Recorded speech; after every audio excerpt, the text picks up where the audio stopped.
Assalamualaikum warahmatullahi wabarakatuh. Kami dari kelompok 1 B2 dari matkul Biokimia. Yang pertama-tama saya memperkenalkan diri, nama saya Geraldino Heda Pradana dan teman saya Muhammad Andito Maulana, Alia Fardina, Laila Ajijah, Cindy Norlea Jahro, Fajar Mukti Saputra. Kami di sini ingin menggunakan sebagai bahan fermentasi dalam pembuatan keju. Jadi kami menggunakan keju sebagai bahan fermentasi.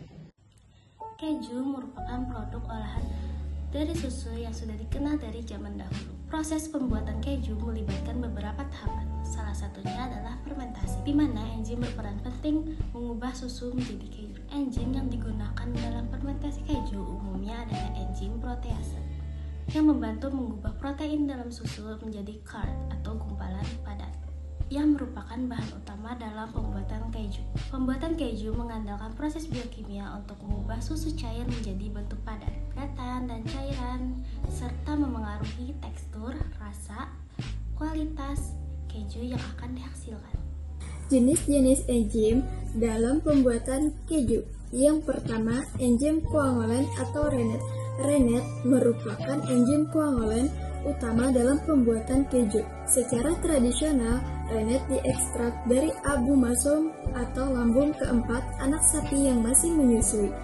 Komponen aktif utama dalam rennet hewan adalah chymosin, C3, 4, 2, 3, dan 4. Sebuah protease asparatat yang secara spesifik memecah ikatan peptida antara resido fenilalanin 105 dan metionin 106 pada kasein yang terdapat pada permukaan misel kasein susu. Berdasarkan sumbernya, enzim koagulan dapat diklasifikasikan menjadi 4 bagian. Yang pertama, rennet hewan, yang kedua, rennet mikroba, yang ketiga, chymosin rekombinan, dan yang keempat, enzim koagulan nabati. Baik, yang kedua ada enzim lipolitik. Enzim lipolitik dalam pembuatan keju berperan sebagai fungsi utama dalam menghidrolisis lemak susu atau memecah lemak susu menjadi asam lemak dan gliserol. Proses ini terjadi selama pematangan keju yang merupakan tahap penting dalam pengembangan rasa atau flavor keju. Cara kerja enzim lipolitik dalam pembuatan keju berlangsung melalui proses lipolisis, yaitu pemecahan lemak susu menjadi komponen yang lebih sederhana. Lemak dalam susu sebagian besar berbentuk trigliserida atau gabungan gliserol dan 3 asam lemak. Kemudian enzim lipolitik akan menghidrolisis trigliserida, memecahnya menjadi asam lemak bebas dan gliserol. Asam lemak bebas ini berperan dalam menghasilkan aroma dan rasa khas keju serta membentuk senyawa turunan. Lipolisis tidak terjadi sekaligus, tapi berlangsung secara bertahap selama keju disimpan. Ini yang bikin rasa keju semakin kuat seiring waktu. Ada 2 jenis enzim lipolitik. Yang pertama, lipase pregastrik.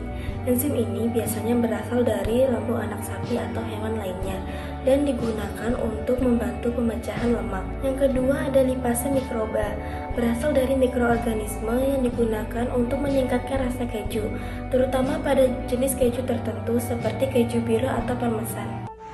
Enzim proteolitik. Enzim proteolitik memecah protein susu atau kasein menjadi peptida dan asam amino selama pematangan keju.